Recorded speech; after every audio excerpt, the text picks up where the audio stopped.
It's good to be here. It's great to see people I haven't seen in a while and to meet some new people and to renew those friendships. And I was talking with Jeff Donnan, who I haven't seen in probably 15 years, and he remarked that he was glad to see that I was finally looking my age.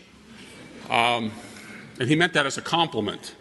And as I thought about that, guys can talk about that kind of stuff. You know, we meet one another and say, I see your hair's getting gray and you're losing your hair. And, you know, I was blinded by the reflection of the spot on the back of your head.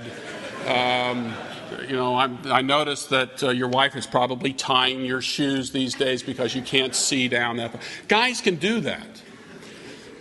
But if I were to say, Martha, it's been 15 years since I've seen you, and I said, I'm really glad to see that you're looking your age. And I've noticed you put on a few pounds. You just don't look as good as you used to. My wife, of course, if I had said something like that, would have said, I don't know if she would have been really that surprised. But my point is, you can't, men and women are different. You really can't do that with women. Women have, they think a different way in most cases. Men think a certain way in other cases. You can joke with men about some things. You can't joke about some of those things with women, and vice versa. And I thought of this was a good introduction into this topic on human sexuality. And I looked at the brochure here. This was not the original title. The Christian view of sexuality. I'm really not here to talk about the Christian view of sexuality only in a direct way. If I recall, it had something to do with penguins and dog vomit. I will explain what I mean by that. As you know, homosexuality is in the news quite a bit. It seems like it's always in the news. And I won't go through all of the different examples of what's going on here, but the public school classroom, for one, is being used to indoctrinate young children, very, very young children, into the normalcy of homosexual behavior. And while we as Christians, I would assume, either homeschool or send our children to Christian schools, we still have to deal with a culture that is pushing a particular sexual agenda that ends up confronting us on television, in the media, and certainly in film. And it will have an effect on us and our own children. And we as Christians have to be ready, always ready with an answer on how to deal with this. And we have to kind of get our own minds right about this, and so that we can argue the case. And Christians oftentimes don't see the consequences of ideas. So this is one of the things that I'm pursuing in this particular talk, is the idea of pushing the antithesis. That is, taking the basic assumptions of a contrary worldview and forcing people to live with the consequences of those basic assumptions. That is the essence of a Christian apologetics. It isn't to deal with isolated facts regarding a particular issue, although facts are certainly important. It's certainly not to say that reason is somehow going to be able to get us all through all of this, and somehow that reasonable arguments are neutral territory. It is not, although we do use reason. What we have to do when we deal with any particular subject is to get to the basic assumptions that a person is using in order to develop his worldview, in the general context of a worldview and also in the particulars. And that's what the Christian faith is all about. Jesus pushed the antithesis with people. Paul pushed the antithesis. He took their basic assumptions and forced them to live consistently with those assumptions. And this is really, the basis of this comes from Proverbs chapter 26, verses 4 and 5, where the writer here says, "Do not answer a fool according to his folly, lest you also be like him." That is, don't assume neutral ground, that somehow that you can deal with somebody in a neutral context. Adopt his basic assumptions, assume that those assumptions are neutrally observed, and then argue your case from that. And this is why the second part of this admonition is, answer a fool as his folly deserves, lest he be wise in his own eyes. Now, this seems like a contradiction, but in reality is not. What the writer here is telling us to do is to take the basic assumptions of the opposition's worldview and force that person to live consistently with them and let him see the ideological consequences of his belief patterns without allowing him to borrow from your worldview. This is the key. Because generally what happens when we get in discussions about worldview issues, and as they come down to apologetic issues and moral issues, is that the opposition will tend to borrow assumptions from our worldview in order to prop up his faulty worldview. And what we as Christians have to do is continually knock out from under them the props that they're using from us. And this is certainly true in the area of, say, atheism, where the atheist comes in and criticizes the Christian worldview for, well, there's evil in the world. And my point has always been, look, if there is no God, there is no such thing as evil. You're making a value judgment within the context of your worldview, but you're borrowing from my worldview in order to make that value judgment. You either take my worldview in parts and in whole, or don't take any of it at all. And so the goal in all of this will be to push the antithesis, to force people to live consistently with certain assumptions that they make about this particular topic. It's unfortunate that most Christians have not been trained to do this. They have what I call the sticky note approach to thinking. You remember those little Post-it notes that when they sit around the office long enough, they start picking up little bits of dust. And when you try to stick them to something, they don't stick anymore. And that's a lot of people, a lot of Christians today have their worldview based upon the sticky note approach. They go around and little things start to stick to them, little ideas, and nothing's really been formulated in terms of a coherent, logical system. It's just little bits and pieces. Francis Schaeffer described it as, this bits and pieces worldview. And what we as Christians have to do is to get down to the basic way of arguing with people, and we follow the same approach each time, even though the particulars are going to change. Then there's the approach that a lot of Christians are under, that we just shouldn't be involved in this. This isn't something we should really discuss. We shouldn't get involved in the cultural, social, and political implications of these types of things. We're very comfortable in our spiritual context here. We have our books, we have our seminaries, we have our schools, and so forth. The broader culture really isn't our concern. And I've heard this for quite some time. I wrote a book, in fact, about this called Myths, Lies, and Half-Truths. And there are lots of Christians who embrace a lot of these ideas because they are sure that the Bible teaches them. Let me just run down a couple of them. Jesus didn't get mixed up in politics, therefore we shouldn't get mixed up in politics. And I could easily retort and say, well, Jesus didn't get married and have children, therefore we shouldn't get married and have children. Jesus said, don't judge. Well, if you look at the context of that in Matthew chapter 7, the very next verse is very clear. That is, we just have to be consistent in our judgment. That is, in the judgment that we use on others, we have to apply to ourselves as well. In another place in John's Gospel, Jesus says, judge with righteous judgment.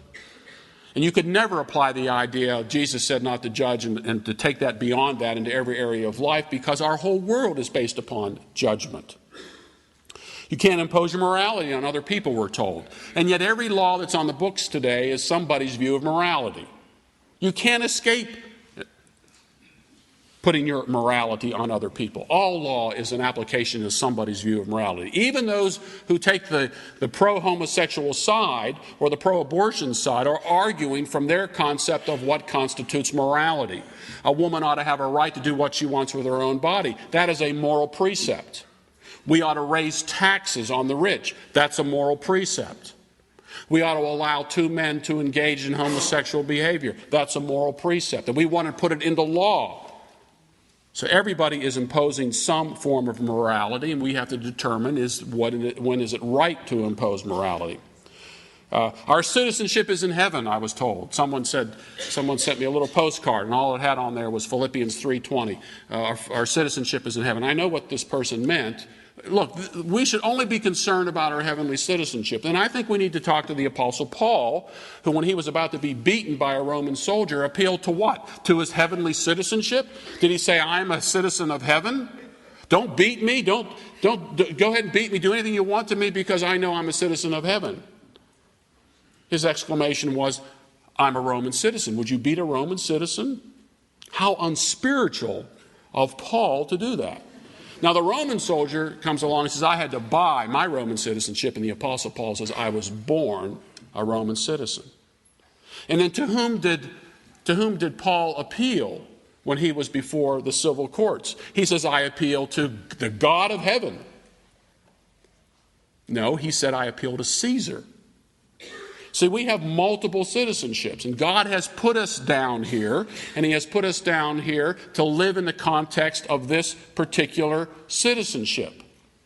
And whether it's at the county level, whether it's the state level, or whether it's at the national level, we have our responsibility in terms of this citizenship.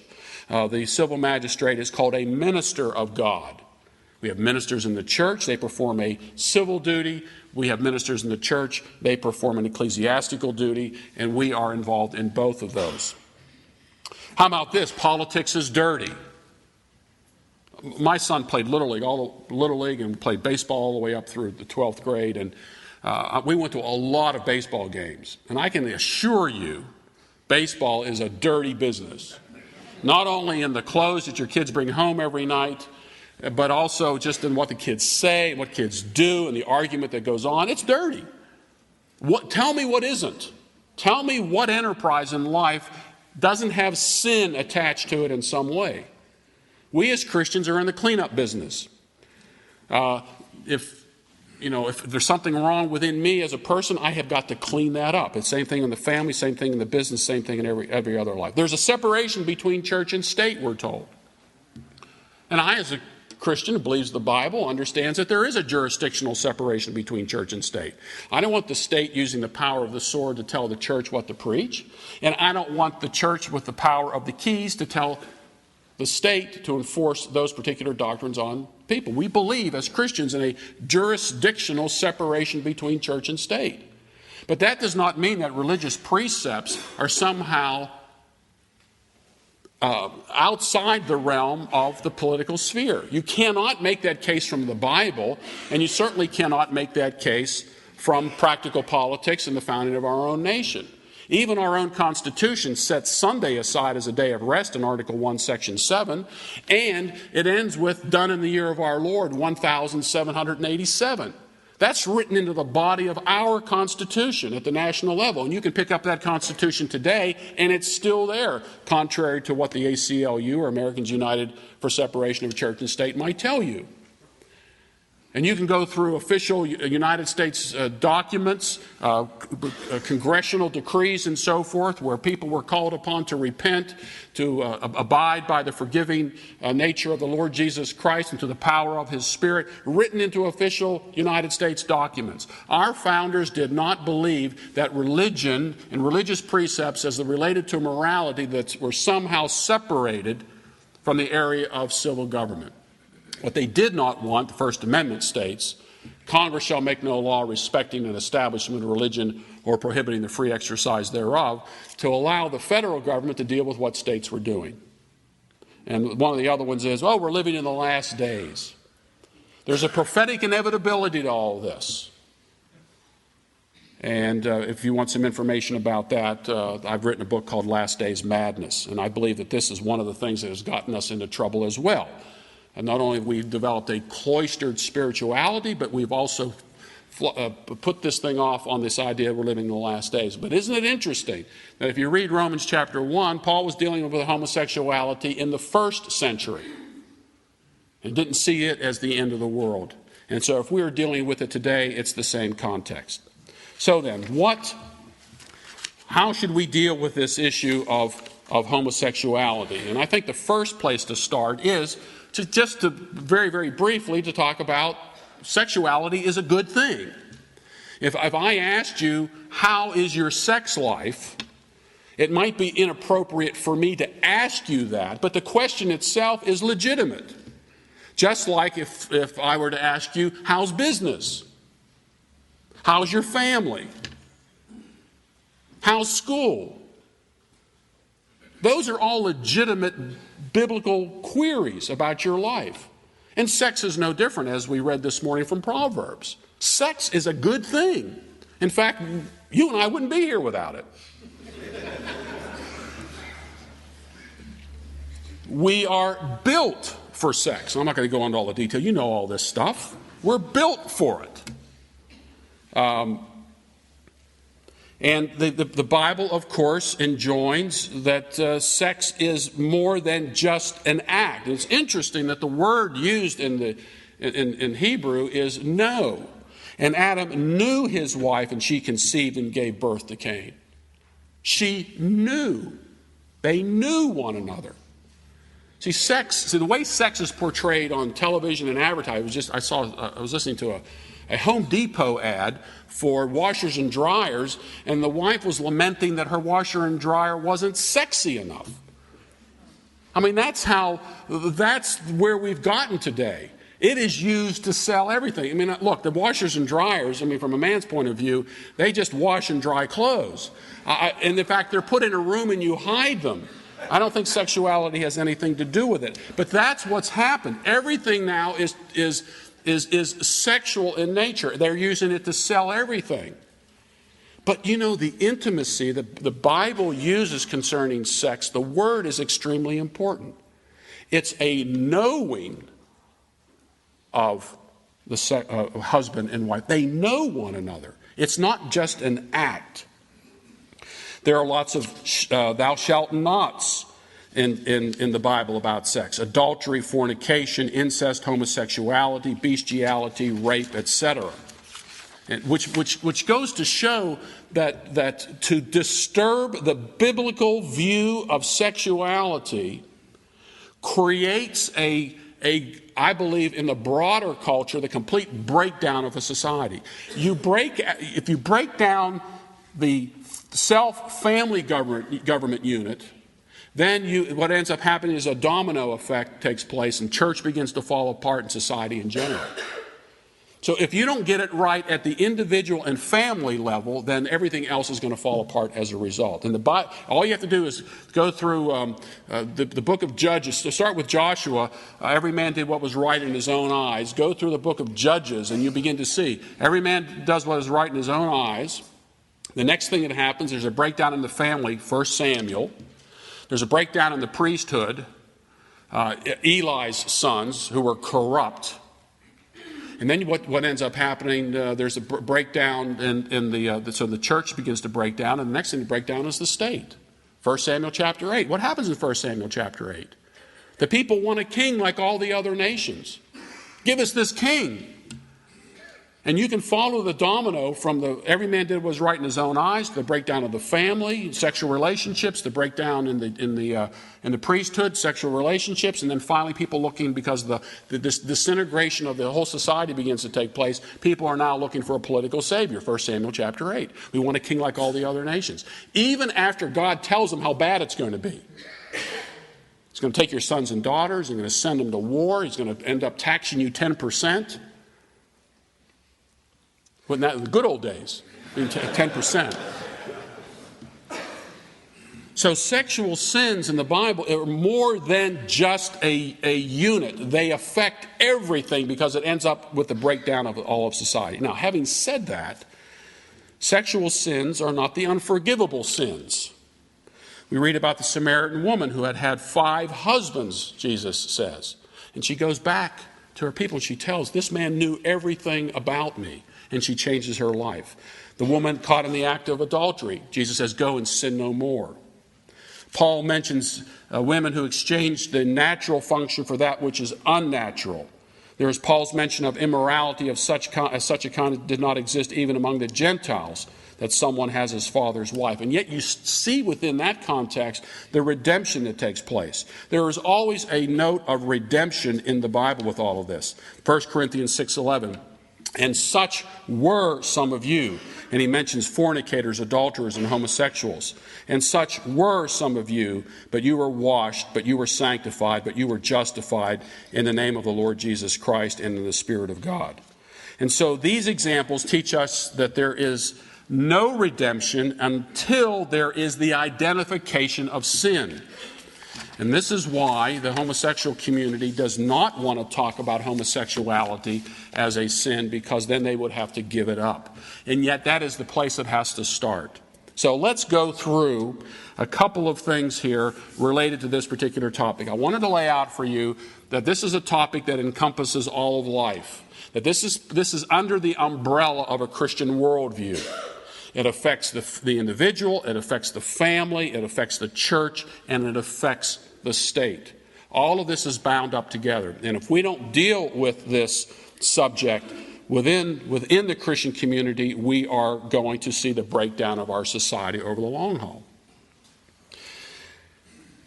And I want to run through a couple of arguments. I want to run through the argument that Christians often use to try to justify homosexual behavior. And this was in an article that appeared in the Marietta Daily Journal, the March 10th issue of this year, 2007. And the title of the article is "Homosexuals Try to Find a Place in Christianity." And it's an argument by homosexuals within a church claims to be Christian to use the Bible in order to justify their homosexual behavior. You could substitute the words thieves, adulterers, liars, drunkards, murderers, and any other group of sinners, and you would have a good description of what makes up the Church of Jesus Christ. And let me argue this. The article was, homosexuals try to find place in Christianity. And I could put in there, thieves try to find a place in Christianity. Adulterers try to find a place in Christianity. Liars try to find a place in Christianity. Drunkards try to find a place in Christianity. Murderers try to find a place in Christianity. And we would say, that doesn't make sense. If we mean by that you can still be a thief, an adulterer, a liar, a drunkard, and a murderer, and still claim to be a Christian. But we would say that the church is made up of thieves, adulterers, liars, drunkards, murderers, and anybody else. Because such were some of you. And so the Church of Jesus Christ is not a place for perfect people, by any means. But at the same time, we have to recognize that our sin has to be left outside the door, even though we still struggle with it. Paul says, "What shall we say then? Are we to continue in sin so that grace may increase? May it never be. How shall we who died to sin still live in it?" And so the homosexual community and anyone else has to deal with this passage. And so the way they deal with it is by saying that homosexuality isn't a sin. And they want to use the Bible in order to try to make that case. Now the question is, can they make that case? And let me go through some of their arguments and give answers for it. In the article, the minister of this particular church says, the Bible says very little about homosexuality, and Jesus says nothing about homosexuality. That's the argument. The Bible says very little about homosexuality, and Jesus says nothing about homosexuality. Well, her first assertion just isn't true. The Bible, in fact, says quite a bit about homosexuality. And I go so far as to say the Bible doesn't have to say anything about homosexuality to know that homosexuality is wrong. I mean, have you ever really thought about it? Why does the Bible even have to prohibit homosexuality? If I say to my children, stay in the house while your dad is fixing, or if a wife says, stay in the house while your dad is fixing the roof, she doesn't have to follow this up by saying, don't go outside. If my children were told to stay in the house, they don't need a prohibition to say, don't go outside. So if the Bible begins with developing what a proper sexual relationship is, one man, one woman, nothing else really needs to be said. The positive standard implies the negative prohibition. The speed limit sign that says 55 includes any speed over 55 without ever saying don't go faster than 55 miles per hour. Based on the Genesis account alone, there is no need for a single verse to condemn homosexuality. But The Bible knowing our sinful hearts and how imaginative we are, as Romans 1 says that we even invent evil, the prohibitions are often mentioned as well. And you can find them in Genesis chapter 19, Leviticus 18:22, Leviticus 20:13, Deuteronomy 23, Judges 19, Romans 1, 1 Corinthians 6, 1 Timothy 1, and Jude 7. So her assertion that the Bible says very little about homosexuality is just untrue. Now, what about her claim that Jesus says nothing about homosexuality? And see, this is how the debate works. When you finally cite these Old Testament passages, or you cite these passages of Paul, what happens is people start saying, well, Jesus didn't say anything about homosexuality. Jesus doesn't say anything about rape, incest, bestiality, pedophilia, or tripping blind people. You know, there's a verse in the Old Testament that says don't trip blind people. Now, one would think that you just wouldn't do that, but it's in there. So if we push the antithesis on this, and we take the basic assumptions, since Jesus didn't say anything about homosexuality, and he doesn't say anything about rape, incest, bestiality, pedophilia, and tripping blind people, are we then to assume that rape, incest, bestiality, pedophilia, and tripping blind people is okay? You see, if we begin with the premise, Jesus doesn't condemn homosexuality, and we plug in some other ideas, then we begin to see that it just does not withstand scrutiny. And furthermore, God's word is more than the words of Jesus in red. It's the whole Bible, 2 Timothy 3:16 and 17. All Scripture is God-breathed and profitable. All of it. Now, we may not know how it applies in every situation, but we know it applies in some way, which brings me to this next verse. In order to discredit the validity and applicability of the Old Testament, this minister of this church takes us to Leviticus 20, verse 19. And you may be familiar with this passage. Leviticus 20 verse 9, says, if you curse your parents, if a child curses his parents, the child should be put to death. And that's always brought up in this debate. And she says, based on this verse, you are supposed to stone your kids if they sass you. Well, there are two problems with this line of reasoning. Let's assume for a moment that Leviticus 20, verse 9, the sanction phase, the death penalty for cursing a parent, no longer applies. All right? Because that's why they bring it up. But look, you sass your parent, it's a death penalty. I say, okay, fine. The sanction of the death penalty is off the table. And so are you now saying that in the New Testament it's okay to curse parents? You see the problem that they face. See, if they go back to the Old Testament, the Levitical passages and the passage in Deuteronomy about prohibitions against homosexuality because there's the death penalty attached to them, then you would have to follow the same argument about cursing parents, but you wouldn't come into the New Testament and say all of a sudden cursing parents is okay. So if we even take the death penalty prescription off in terms of punishment, that doesn't mean that it's okay now to practice homosexuality, just like it's not okay to curse parents. Now, what's interesting about this is I remember speaking to a class of students at Emory University in Atlanta.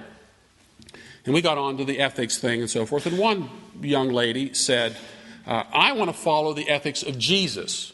And I said, that's very good. This was actually before the what would Jesus do thing came on. She wanted to follow the ethics of Jesus. And I said, well, if you would do a favor, just turn with me to Mark chapter 7. This Leviticus 20 verse 9 is what a lot of people consider to be the linchpin argument against prohibiting homosexuality. First, because of the sanction, and second, because of the kind of the psychological way people think of that passage. That boy, that can't apply in any way. That's an Old Testament passage that has no New Testament application whatsoever. And so it's in the same category as a prohibition against homosexuality. But isn't it interesting that in Mark chapter 7, Jesus actually quotes Leviticus 20, verse 9. Listen to this. First he says, he was also saying to them, you nicely set aside the commandment of God in order to keep your tradition. For Moses said, honor your father and your mother, and he who speaks evil of father or mother, let him be put to death. And literally, this young girl's jaw dropped. She had never read that before. So here is probably one of the most difficult Old Testament passages that's often used as an argument that the Old Testament doesn't apply, and yet Jesus applies it. And notice, by the way, it's not applied to little children, it's applied to adults. Now, I don't necessarily know how this applies, but it applies in some way. And so, since Jesus wasn't afraid to quote this particular verse, to make some sort of application in the New Testament, we as Christians shouldn't shrink from quoting those Old Testament verses as well, even though we might not know how they apply in the New Testament era. But we do know this: cursing parents is still something wrong in the New Testament, and homosexuality is still something wrong in the New Testament, even though the sanctions may be something we don't want to have to deal with. I don't know anybody who would claim to going around cursing parents, telling kids today, because that was in the Old Testament, it's okay to curse your parents. Same way about homosexuality. So I don't believe there's any possible way that the Christian could ever argue for homosexuality. And I believe that a lot of these people who are being trapped into this are deluded. They're looking for any excuse to continue to practice homosexuality.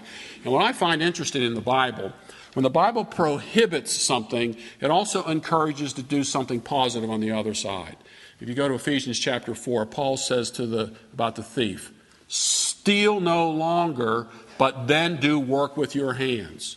So it's not enough for we as Christians to condemn homosexuality.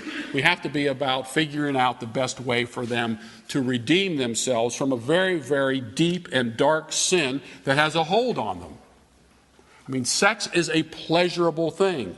And sex also has this feature of knowing relationships. People get trapped in homosexuality for various reasons, much of it for very personal, deep personal reasons, because they're looking for a new family, a new relationship, to be loved, all the things that are a part of the whole Christian worldview.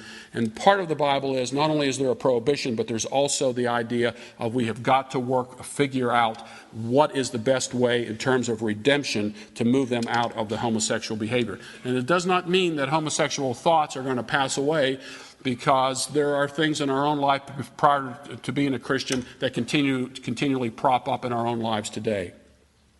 So from a Christian perspective, there is no way to support homosexuality. Let's look at some of the secular arguments for homosexuality. The first one is arguing for homosexuality as a libertarian. What two people consent to do is no one else's business. You hear this all the time. This is the new ethic. What two people consent to do, it's nobody's business. This is what's being debated right now in the military, about homosexuals serving in the military. And say, look, what these two guys are doing, they're consenting to do it, so why are you bothering with it?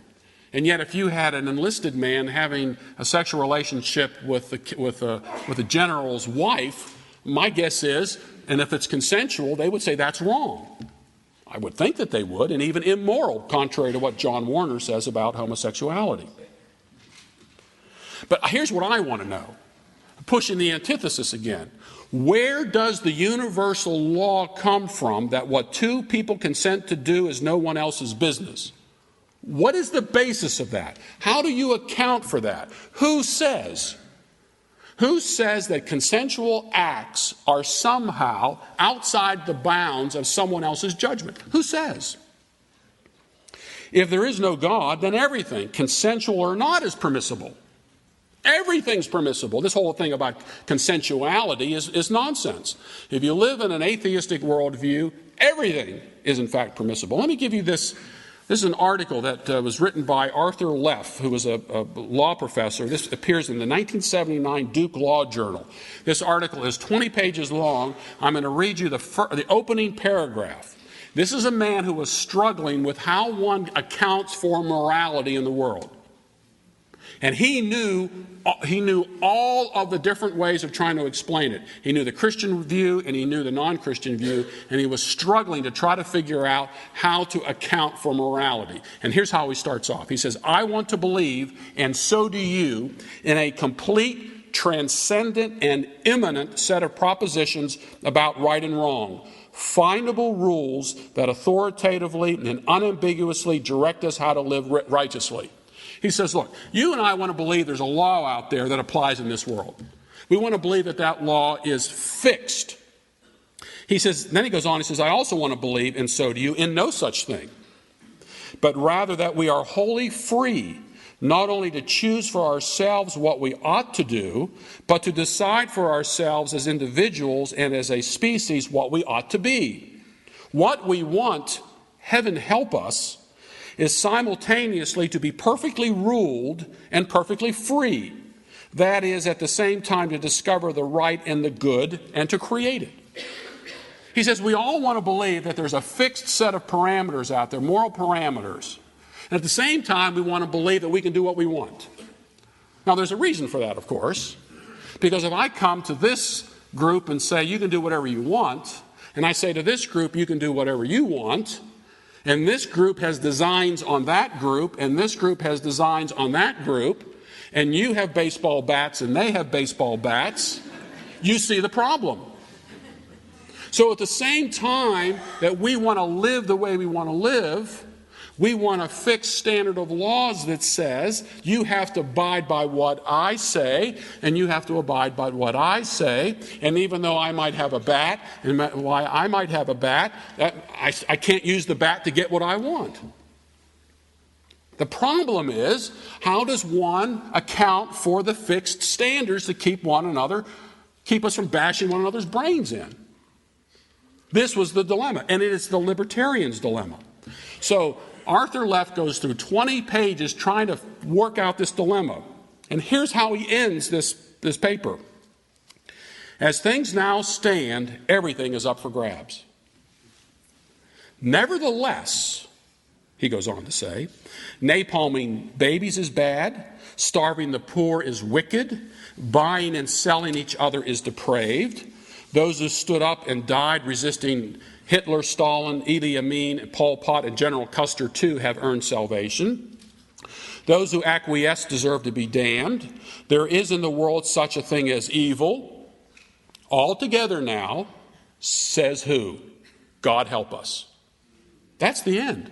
That's how it ends. He set it up beautifully. We want to believe in fixed laws. We want to live free. How do I account for the fixed laws? And how does wanting to live free not become licensed to do what one wants? And at the end, he didn't want to acknowledge that God is the solution to the problem. But yet he still wanted to live with a certain moral ethic. But he couldn't account for us.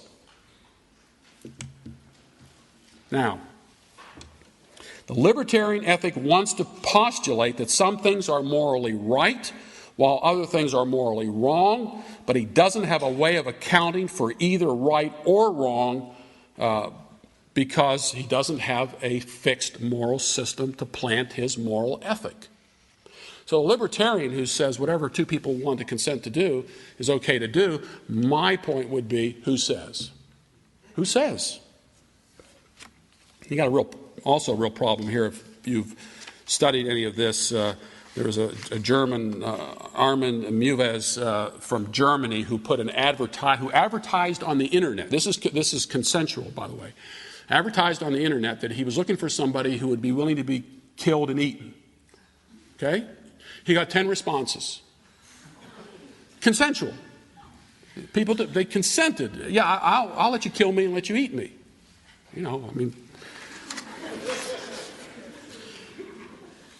He picked one of them. He liked the idea that the guy smoked. He said smoked meat tastes better.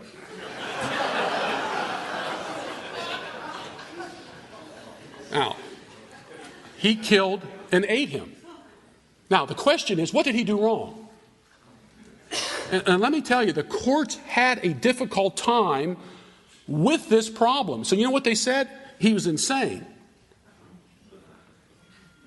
And this was the problem at the Nuremberg trial. You go back and study the Nuremberg trials. The argument was, what did we do that was wrong?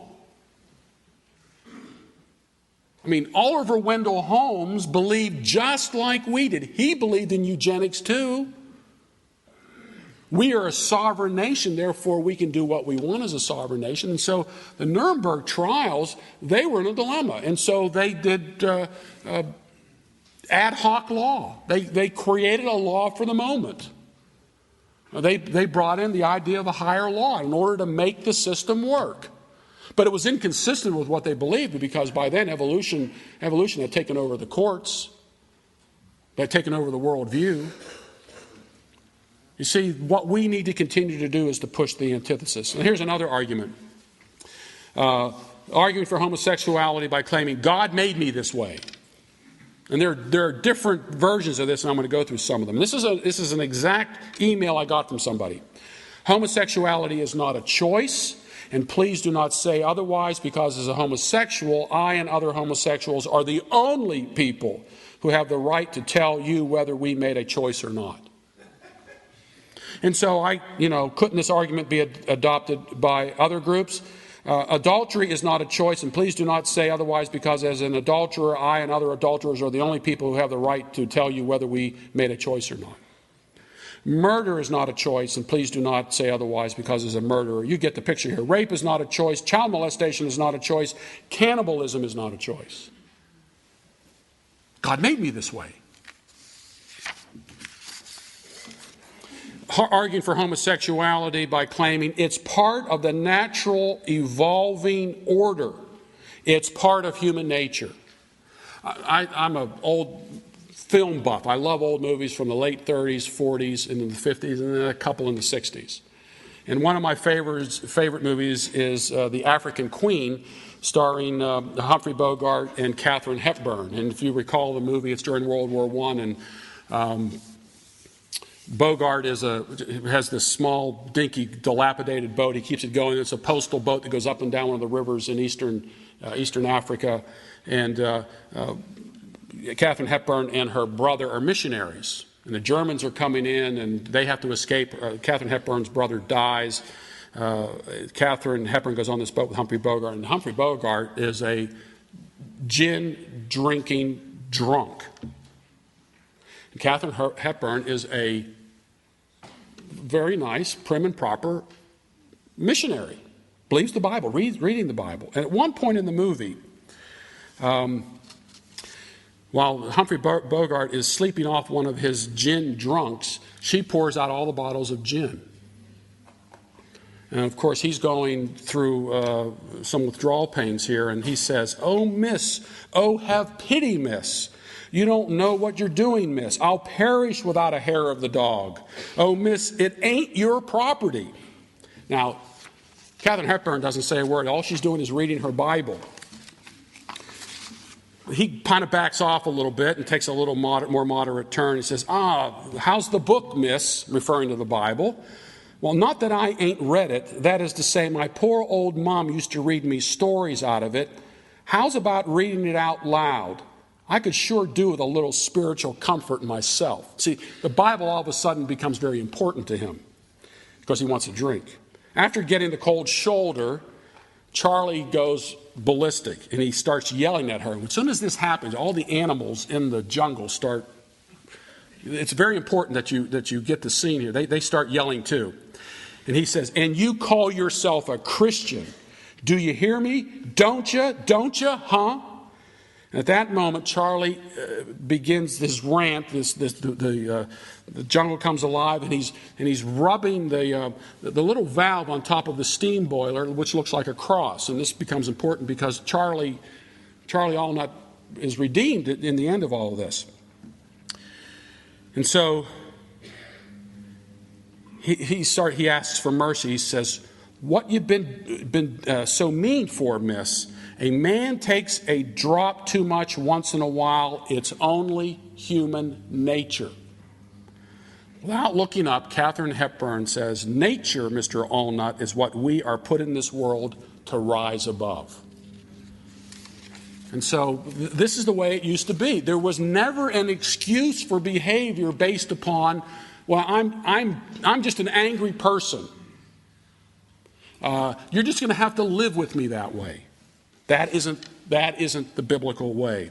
Another argument, arguing for homosexuality by claiming, I have a genetic homosexual predisposition. It's science.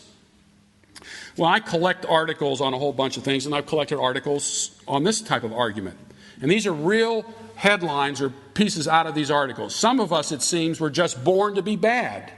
Scientists say they are on the verge of pinning down genetic and biochemical abnormalities that predispose their bearers to violence. An article in the journal Science carried the headline, Evidence Found for Possible Aggression Gene. There you go. So you go out and you beat up somebody. Remember this 105-year-old lady, 103-year-old lady got beat up by this guy for $33? I read this article that says that I might have an aggression gene. So I can't be held responsible for this.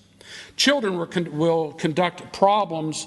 Children with conduct problems may behave that way because their parents pass along genes for disruptive behavior. The findings show that children's conduct wasn't affected by the level of marital conflict, but researchers say findings suggest that the parents' genes did influence how often they argued, and when those genes were passed along to their children, they caused more behavioral problems. You know, I'm the way I am because my parents were that way. Why do gamblers often bet more after a losing hand? Or investors throw good money after bad? The answer may lie in the science of the brain. Is racism simply human nature or something learned from society? Neither, says a term of psychologists who, despite criticism, argue that racism represents an accidental side effect of evolution. See, we were just made this way. It's all genetically, it's a genetic predisposition. An article was published in the Sciences said that rape is a natural biological phenomenon springing from man's evolutionary urge to reproduce. Think of this. And by the way, that particular book, Rape, A Natural History, was published by MIT Press. So this isn't some fringe press. And these guys, he said it was conducive. Rape was necessary. I mean, it's an amazing book for that premise. Another argument that's used, arguing for homosexuality by claiming that it's natural, even animals practice homosexuality. Thus, the topic of today about penguins and dog vomit. This is based upon a children's book called Antango Makes Three. It is about two male penguins who adopt a baby penguin and raise this baby penguin. And the argument is quite simple. If the animals are doing it, if there are homosexual animals, about 8% of the animal population, therefore it's okay for us to do. In fact, one fellow wrote, he says, the world is indeed teeming with homosexual, bisexual, and transgendered creatures of every stripe and feather. And the argument is quite simple. If it's natural in the lower animal world, then it's natural in the upper animal world.